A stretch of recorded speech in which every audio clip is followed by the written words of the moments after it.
नमस्कार, बुलेटिन लेकर मैं हूं आपके साथ संदीप निरंजन। सरकार खबरों पर रुख कर लेते हैं। जौनपुर कलेक्ट्रेट परिसर में ऑल इंडिया मजलिस इत्तेहादुल मुस्लिमीन के कार्यकर्ताओं ने मोहम्मद अली जोहर विश्वविद्यालय के 38 भवनों को ध्वस्त करने के आदेश के विरोध में प्रदर्शन किया है। जिलाध्यक्ष इमरान बंटी के नेतृत्व में कार्यकर्ताओं ने राष्ट्रपति के नाम संबोधित ज्ञापन जिला प्रशासन को सौंपते हुए ध्वस्तीकरण की कार्रवाई पर रोक लगाने की मांग की है। इमरान बंटी ने कहा कि ये मामला केवल एक संस्थान का नहीं बल्कि हजारों छात्र छात्राओं के भविष्य और उच्च शिक्षा से जुड़ा है। उन्होंने कहा कि विश्वविद्यालय शिक्षा का महत्वपूर्ण केंद्र है और इस पर की जाने वाली किसी भी कार्रवाई से विद्यार्थियों के हित प्रभावित होंगे। प्रदर्शन के दौरान कार्यकर्ताओं ने शांतिपूर्ण तरीके से अपनी मांगे प्रशासन के सामने रखी।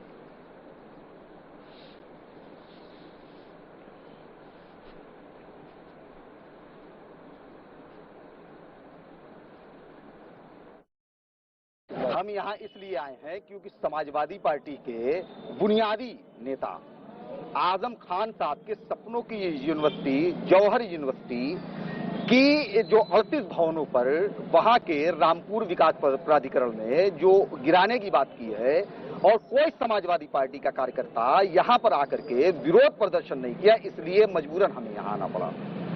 और हम यहाँ आकर के प्रेसिडेंट ऑफ इंडिया जी के नाम एक मेमोरेंडम अपने जिलाधिकारी जी के जरिए से भेजना चाहते हैं और उसमें हमारी कुछ मांगे हैं और उसको यहाँ से दे करके हम शांतिपूर्वक ढंग से संवैधानिक तरीके से उनसे डिमांड करना के लिए आए हुए हैं। उसावा कच्ची दीवारों के सहारे तिरपाल डालकर नीचे रह रही 75 वर्षीय वृद्धा की पीड़ा सुन दातागंज विधायक पसीज गए। दरअसल उसावा के वार्ड नंबर 2 में जनसंपर्क के दौरान एक मामला सामने है जिसमें वृद्धा ने बताया कि अभी तक प्रधानमंत्री आवास योजना का लाभ नहीं मिला, जिसके बाद विधायक राजीव कुमार सिंह ने ईओ की जांच के निर्देश दिए हैं। उन्होंने कहा कि कोई भी पात्र व्यक्ति योजना से वंचित नहीं रहेगा।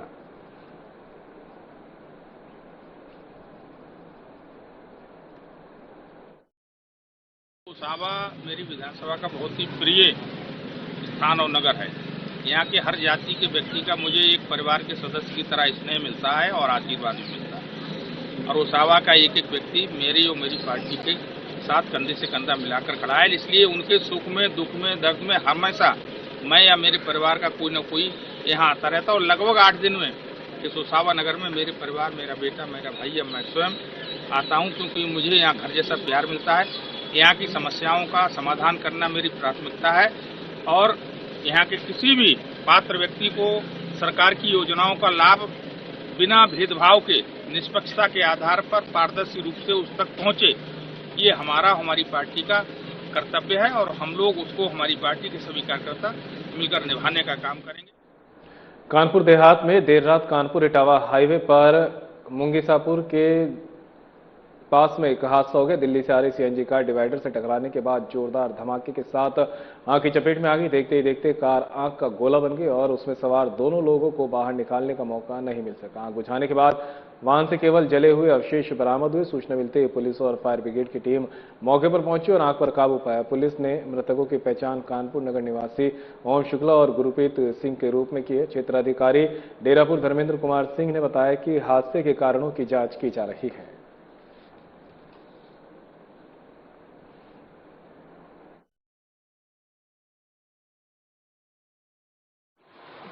मुंगीसापुर के पास हाईवे पर एक वाहन वोल्क्सवैगन दुर्घटनाग्रस्त हो गई है।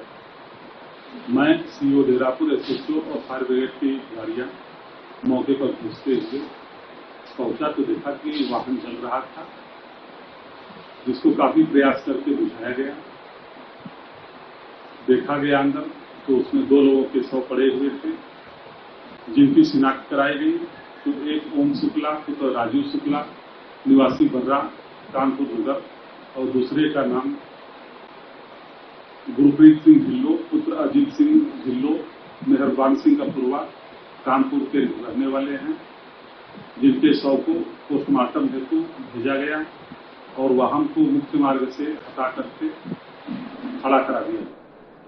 बिजली विभाग की बड़ी लापरवाही सामने आई है, जिसमें भारी बारिश के बीच ट्रांसफार्मर के बाहर लगा बिजली बॉक्स खुला पड़ा मिला। ट्रांसफार्मर में करंट उतरने से एक बेसुबह जानवर की करंट की चपेट में आकर मौत हो गई है। खुले बिजली बॉक्स और करंट से राहगीरों व स्थानीय लोगों की जान पर भी खतरा मंडरा रहा है। क्षेत्रीय लोगों ने बिजली विभाग को सूचना देकर तत्काल कार्रवाई की मांग की है। घटना बाबाकुटी स्थित स्नेह पैथोलॉजी के सामने की बताई जा रही है।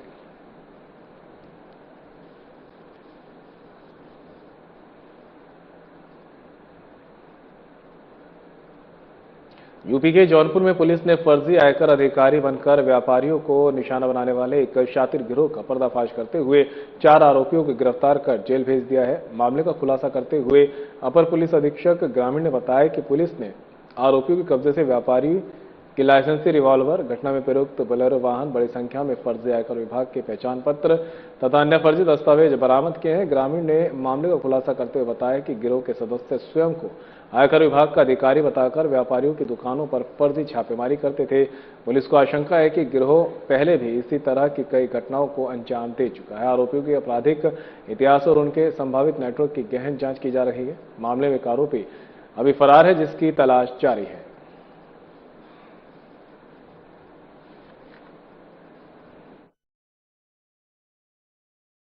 देखिए, ये कल 19 जुलाई को शाम के करीब 4 बजे थाना रामपुर क्षेत्रांतर्गत गोपालापुर एक स्थान पड़ता है, जहां पे दिनेश चंद बर्णवाल की आभूषण की दुकान है। उनके द्वारा कुछ व्यक्तियों द्वारा फर्जी आयकर विभाग के अधिकारी बनकर उनके यहाँ छापेमारी करने का प्रयास किया गया। छापेमारी के दौरान संख्या जो थी इनकी लगभग 5 थी, जो बताई जा रही है। छापेमारी के दौरान उन्होंने जो आभूषण करता है उनके लॉकर को खोल के सोने चांदी के आभूषण जबरदस्ती लेने का प्रयास किया। इसके अलावा उनकी एक लाइसेंसी रिवॉल्वर भी थी, उन्हें भी लेने का प्रयास किया।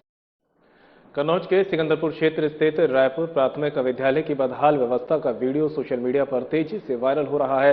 गांव के युवक गौरव शाक्य ने अपनी 1 वर्षीय बेटी को गोद में लेकर स्कूल की जर्जर स्थिति पर सवाल उठाया और बच्चों के भविष्य को लेकर चिंता जताई है। वीडियो में स्कूल परिसर में गड्ढे, जलभराव, गंदगी, जर्जर शौचालय और टूटी पानी की टोटियां दिखाई दे रही हैं। वीडियो वायरल होने के बाद ग्राम प्रधान ने स्कूल परिसर के गड्ढे भरवा दिए, लेकिन शौचालय सहित अन्य समस्याएं अब भी बरकरार है। विद्यालय में 49 छात्र छात्राएं पंजीकृत है, जबकि बारिश के कारण उस दिन 25 बच्चे ही पहुंचे। अब ये मामला चर्चा का विषय बन गया है कि लोगों की नजर शिक्षा विभाग की आगामी कार्रवाई पर टिकी है।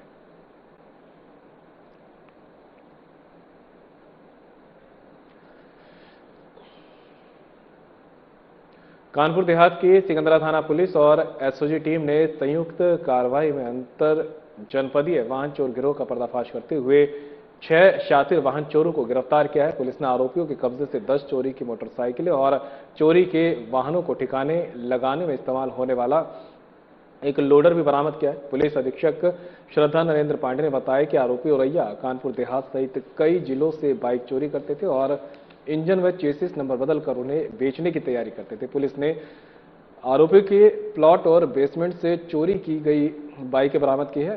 गिरोह से जुड़े अन्य लोगों की तलाश जारी है और मामले में आगे की जांच की जा रही है।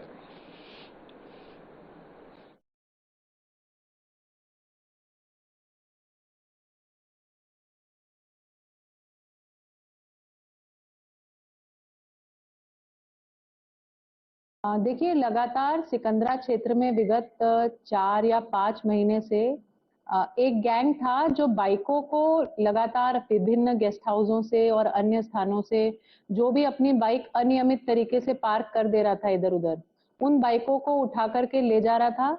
और ये घटना कुछ बढ़ोतरी पे थी सिकंदरा क्षेत्र में। तो सिकंदरा पुलिस ने एसओजी और सर्विलांस के टीम के साथ मिलकर इस पर लगे हुए थे, आइडेंटिफाई करने में कि कौन से वो व्यक्ति हैं या ग्रुप हैं जो इस तरह के चोरियां कर रहे हैं। रिजल्ट में बड़े घोटाले को उजागर करने वाली यूपी के कानपुर की छात्रा आर्या सिंह ने रिजल्ट को लेकर लगाए गंभीर आरोप। आर्या सिंह ने बताया कि उनके रिजल्ट में पहले 609 अंक देकर क्वालिफाइड बताया गया था, फिर घटाकर 540 और दूसरे दिन 167 ही बचे। एजुकेशन मिनिस्टर और एनटीआई को मेल किया गया, लेकिन कोई जवाब नहीं दिया गया है। पीड़ित परिवार का कहना है कि इतनी बड़ी लापरवाही से छात्रों का भविष्य खराब हो रहा है। फिलहाल एनटीआई की तरफ से इस मामले पर कोई आधिकारिक बयान नहीं आया। साथ ही पीड़ित परिवार ने 3 गड़बड़ी बताई। क्वेश्चन सीरियल नंबर की गड़बड़ी है, हस्ताक्षर के समय में गड़बड़ी है, ओएमआर सीट पर सीरीज नंबर बदला हुआ है।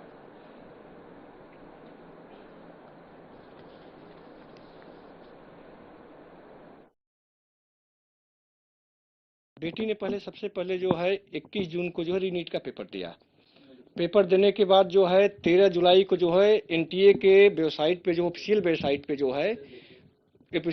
पे जो है उनके जो है मार्कशीट आती है, जिसको कि वो अपने ऑफिशियल वेबसाइट से ही उसको डाउनलोड करती है।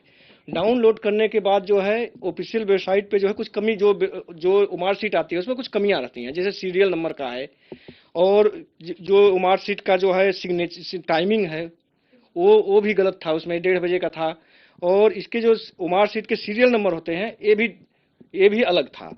तो इस पे हमने चैलेंज किया। सर, जैसे हमारी 13 को OMR आती है, उसमें हमारा सीक्वेंस नंबर, इन्विजिलेटर के सिग्नेचर्स, OMR के सीरीज नंबर सब चेंज थे, जो अपडेटेड OMR हमें आती है। हमने चैलेंज करा था NTA को, तो उन्होंने उसी दिन, जिस दिन हमने चैलेंज करा, उस दिन शाम तक हमें अपडेटेड OMR उन्होंने सेंड कर, जिसमें सीक्वेंस नंबर जो जैसे पहले वाले में गलत था, लेकिन उन्होंने सही कर दिया। लेकिन यहाँ पे इन्विजिलेटर के सिग्नेचर चेंज हो गए, टाइम चेंज हो गया है। पहली वाली पे 1:30 था, जो कि हो ही नहीं सकता, क्योंकि हमें OMR ही 1:45 पे मिलती है, और दूसरी वाली पे 2 PM था। और जो उनका सीरीज नंबर था OMR का, वो भी उन्होंने चेंज था। दोनों पे अलग अलग सीरीज नंबर है OMR पे। तो अब हमने उस पे हमने जब हमारा रिजल्ट आता है 16 को रात के समय, तो हमने खुलता है 11:38 पे खुलता है, तो हमारा 540 ही नंबर आते हैं। हमने उसको 3 से 4 बार रीचेक करा, तो 540 ही ओपन होते हैं। लेकिन जब हमने 2 बजे के लगभग अपना रिजल्ट खोला, तो 167 ही रहते हैं, और अब तक 167 ही आ रहे हैं। तो हमने इस पे NTA को और एजुकेशन मिनिस्टर को हर एक चीज मेल करके बताई है, उनको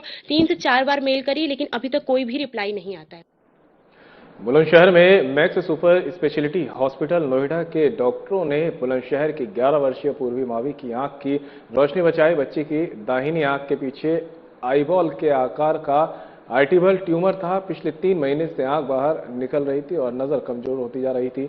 MRI में ट्यूमर ऑप्टिक नर्व के बेहद पास मिला। देरी होने पर स्थायी अंधापन और न्यूरोलॉजिक दिक्कत का खतरा भी बना हुआ था। Doctor Rohit Kumar Pande, senior consultant neurosurgery के नेतृत्व में टीम ने मॉडिफाइड FTOZ क्रेनियोटॉमी तकनीक से सर्जरी की। खोपड़ी और चेहरे की हड्डी के रास्ते ट्यूमर को सुरक्षित निकाला गया। सर्जरी सफल रही। बच्ची 6 दिन बाद स्वस्थ होकर घर आई।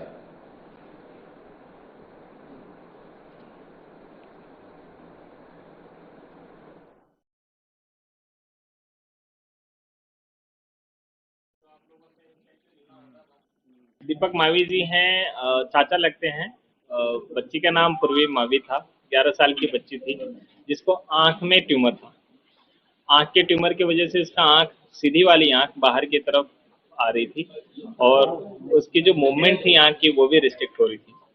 तो उसको इवेल्युएट किया गया, तो पता चला कि ऑर्बिट में एक ट्यूमर है, जो कि आईबॉल का जो साइज होता है उससे भी थोड़ा सा बड़ा था। उसकी वहीं पुश कर रहा था आंख को बाहर की तरफ।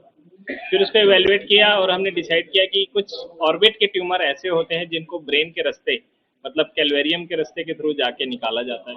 तो उसकी सर्जरी काफ़ी कॉम्प्लेक्स होती है, और उसमें ऑर्बिट और जो कैलवेरियम रहता है, आपको स्कल बोन दोनों को ओपन करके फिर उस ट्यूमर को निकाला जाता है। आने पर हमें पता लगी, हमने एक्सरे करवाए, उसमें पता लगी कि गांठ है बच्ची का। गांठ में हमने सोची नॉर्मली है, 1 महीने तक दाम ही ग्राउंड मार गई उस चीज़ का। फिर वो गांठ आहिस्ता आहिस्ता बाहर को आने लगी। बाहर को आने के बाद हम फिर वापसी आए, फिर चेकअप करवाए। चेकअप के बाद हम मैक्स पहुँच गए। किसी ने मैक्स बताया तो हम मैक्स पहुँच गए, बुलंदशहर से बताया। मैक्स पहुँचने के बाद वहाँ पर मना कर दी, बच्ची के डॉक्यूमेंट्स वगैरह दे के, चेकअप दे के वहाँ मना कर दी। कुछ करीबन 6 महीने पहले डॉक्टर साहब ने, हमारे ताऊ जी है, उनका ट्रीटमेंट करा, ब्रेन हेमरेज हो। तो जब मना करने के बाद हम वहाँ से चल दिए, तो भैया की मुलाकात हुई थी, पूर्वी के पापा की मुलाकात डॉक्टर साहब से हो गई कि कैसे। उन्होंने पहचान लिए, ट्रीटमेंट करा, तो घर की सी बात हमारे डॉक्टर साहब से। डॉक्टर साहब ने कही कोई नहीं, हम देखते हैं। इन्होंने मना कर दिया।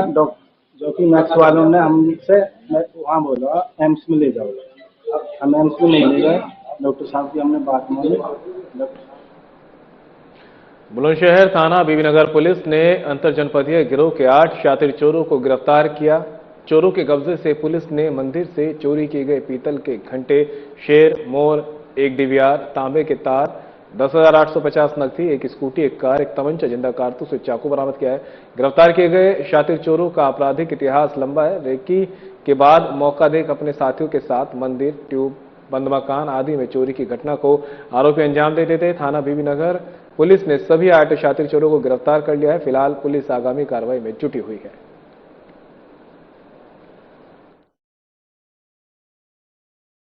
श्रीमान वरिष्ठ पुलिस अधीक्षक महोदय जनपद बुलंदशहर के निर्देशन में अपराधियों के विरुद्ध चलाए जा रहे अभियान के क्रम में थाना बीवी नगर पुलिस की टीम ने चोरों के एक गिरोह को पकड़ने में सफलता प्राप्त किया है। यह गिरोह कुल 8 लोगों का है। इसमें इनके द्वारा जनपद के थाना बीवी नगर, अगौता, सिकंदराबाद और अन्य जनपद जैसे हापुड़ और गाजियाबाद में भी कई चोरी की घटनाएं की गई हैं। उन सभी का सफल अनावरण किया गया है। जनपद बदायूं के थाना बिनावर क्षेत्र के गांव करतौली में 2 पक्षों के बीच हुए विवाद में एक महिला और 2 बच्चे घायल हो गए। पीड़ित पक्ष का आरोप है कि खेमकरण, मीरा और सपना ने घर पहुंचकर गाली गलौज की और विरोध करने पर महिला रितु और उसके दोनों बेटों अमित और सुमित के साथ लाठी डंडों से मारपीट की। पीड़ित महिला के पति जयलाल कश्यप का आरोप है कि जब वे अपनी पत्नी का मेडिकल कराने घटपुरी अस्पताल पहुंचे तभी बिनावर थाने में तैनात हेड कांस्टेबल कामिल पासा ने फोन कर उन्हें थाने बुलाया और समझौता करने का दबाव बनाया। जयलाल का कहना है कि समझौते से इनकार करने पर उन्हें हवालात में बंद कर शांति भंग की धारा 151 में चालान कर दिया जाएगा।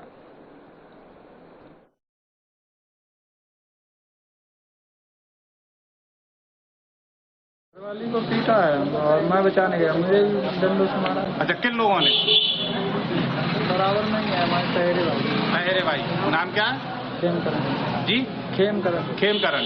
और कौन कौन लोग थे साथ में? उनकी वाइफ थी, लड़कियां थी। अच्छा, वाइफ का क्या नाम है? नीरा थी। अच्छा, फिर क्या हुआ? लाठी डंडों से मारते रहे। किसके लिए? हमें सबको पड़ोसियों ने बचाया। अच्छा, पड़ोसियों ने बचाया। फिर पुलिस में आपने शिकायत की थी। क्या कार्रवाई हुई? अभी तो कोई नहीं। अभी कोई कार्रवाई नहीं हुई है। हमने तो और बंद कर दिया। आपको चिवरामऊ कोतवाली क्षेत्र के अकबरपुर स्थित कंपोजिट शराब में बेखौफ चोरों ने कंपोजिट शराब ठेका को अपना निशाना बनाया। शराब ठेका के ताले तोड़कर चोरी की वारदात को अंजाम दिया। पहचान छिपाने के इरादे से सीसीटीवी कैमरे भी तोड़कर साथ ले गए। सुबह जब दुकान पर पहुंचे कर्मचारी ने शटर का ताला टूटा देखा तो उसके होश उड़ गए। सूचना मिलते ही मंगलवार सुबह करीब 8 बजे पुलिस मौके पर पहुंची और आसपास के क्षेत्र में लगे अन्य सीसीटीवी कैमरों की फुटेज की मदद से जांच शुरू कर दी। उनका कहना है कि जल्द ही घटना का खुलासा किया जाएगा।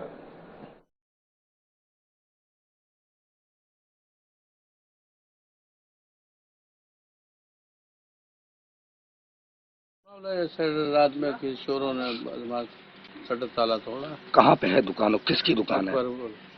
अकबरपुर। काहे की दुकान है? देसी शराब ठेका, बियर। अच्छा, आपको जानकारी कब हुई, कैसे हुई?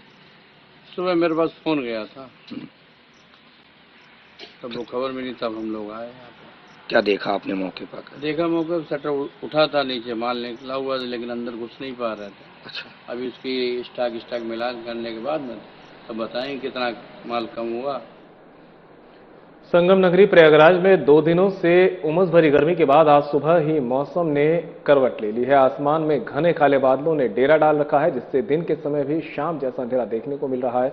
वहीं ठंडी ठंडी हवाओं ने लोगों को राहत दी। बात की जाए तो करीब दोपहर में आसपास आसमान से बूंदाबांदी शुरू हुई और कुछ ही देर में बारिश ने रफ्तार पकड़ ली। झमाझम बारिश ने प्रयागराज वासियों को भीगने पर मजबूर कर दिया और उमस भरी गर्मी से परेशान लोगों को इस बारिश ने राहत दी। जहां एक तरफ लोगों को गर्मी से राहत तो मिली है, लेकिन दूसरी तरफ शहर में विभिन्न इलाकों में जल भराव की समस्या देखने को मिल रही है। वहीं पर ग्रामीण इलाकों में बारिश से किसान खुश नजर आ रहे हैं, तो वहीं धान की रोपाई में किसान जुट गए हैं।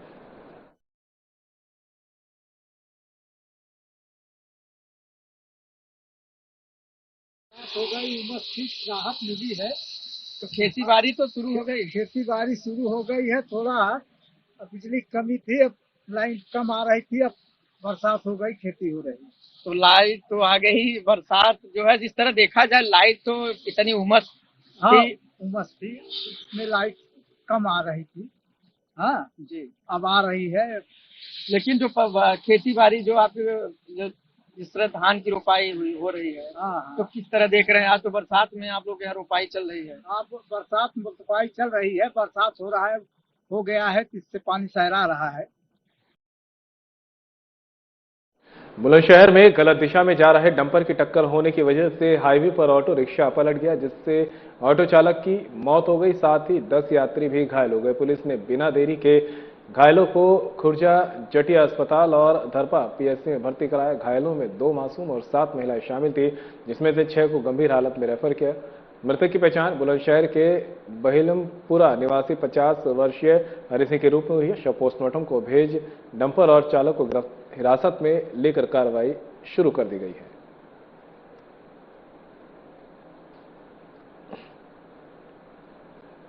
नवाबगंज थाना क्षेत्र के बरियापुरवा में किसी बात को लेकर 2 पक्षों में विवाद हुआ, जिसके बाद जमकर ईंट पत्थर चले। इस हिंसक झड़प में ईंट पत्थर लगने से एक व्यक्ति की मौत हो गई, जबकि 2 लोग गंभीर रूप से घायल हैं। पुलिस ने मामला दर्ज कर जांच शुरू कर दी है।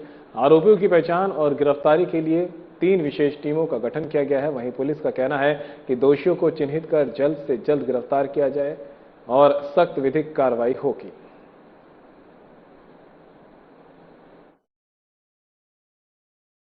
नवाबगंज थाना क्षेत्र के बनियापुरवा ग्राम पंचायत के में ये दोनों पक्ष जो हैं वो एक ही ग्राम सभा के रहने वाले हैं। आज शाम को आपस में छिटाकशी लेकर के आपस में पत्थरबाजी की घटना हुई है, जिसमें एक व्यक्ति की मृत्यु हो गई है और 2 लोगों को चोटें आई हैं। तीनों का इलाज चल रहा है। दोनों पक्ष जो हैं वो एक ही जाति के हैं। बाकी विस्तृत जांच की जा रही है, विस्तृत पूछताछ की जा रही है। अब तक 5 लोगों को हिरासत में लिया गया है, उनसे भी विस्तृत पूछताछ की जा रही है। घटना के बारे में जानकारी की जा रही है। दोषियों की गिरफ्तारी के लिए 3 टीमें गठित की गई हैं। लगातार प्रयास किया जा रहा है। जो भी दोषी हैं उनको शीघ्र गिरफ्तार करके उनके विरुद्ध बहुत ही सख्त कार्रवाई की जाएगी। मामला ये था कि हमारे छोटे वाले भाई को बनियापुरवा गांव के 4-5 जो नाम दिए गए हैं, बिसल्ली है, सनी है और आकाश है, रवि है, गोविंद है, ये सब 4-5 लोगों ने मिल करके वहाँ बहुत बुरी तरीके से मारा पीटा, मतलब जान से ही मार दिया। ईंट से कुचल के मार डाला। बदायूं में 2 गुटों में जमकर मारपीट हुई है, जिसमें बताया जा रहा है कि उसावा कस्बे के शिव मंदिर के पास 2 पक्षों में सड़क पर लात घूंसे चले। दोनों पक्षों के नशे में होने की चर्चा की जा रही है। सूचना पर पुलिस वहां पहुंची और 2 लोगों को हिरासत में लिया। वायरल वीडियो के आधार पर अन्य लोगों की पहचान में पुलिस जुटी हुई है। पूरा मामला थाना व कस्बा उसावा वार्ड नंबर 7 का बताया जा रहा है।